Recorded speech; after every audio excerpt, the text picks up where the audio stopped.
এই দেখ জাদুই মাইক, এই মাইক দিয়ে যে কোনো মানুষের যে কোনো কথা বলাতে পারবি। এই মাইকটা আমি বেঙ্গিকে দিতে চাই। এই মাইকটা আমি বেঙ্গিকে দিতে চাই। Thank you sir, thank you, thank you, thank you. দে দে দে, যাস না। বেঙ্গি আবার ফেল করেছে, আসুক আগে হয়। এবার পরীক্ষায় ফার্স্ট হয়েছে বেঙ্গি। কি করে কি বলে বললাম আমি? কি বলে thank you ma'am, thank you, thank you, thank you, thank you. এর প্রত্যেকবার পরীক্ষায় ফেল করে, এবার পাস করলে কিভাবে শালা? তোরা কি জানিস টিফিন আজকে আমি বিরিয়ানি নিয়ে এসেছি? কি বলিস? সবাই মিলে খাবো।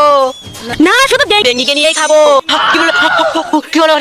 শালা বেঙ্গি আমার কাছ থেকে টাকা ধার নিয়ে দেওয়ার নামগন্ধ নাই। আজকে শালা আমি সুদে আসলে তুলবো। আরে গুদু, এ বেঙ্গি কই রে? কি আমি ওর কাছ থেকে কত টাকা পাই জানিস তোরা? আজকে আমি ওর সব টাকা মাফ করে দিলাম, আর বেঙ্গি যত টাকা লাগবে সব আমি দেবো। গুদু তোর মন এত বড়, আমি তো ওর কাছ থেকে টাকা পেতাম, দিয়ে কেন দিলাম?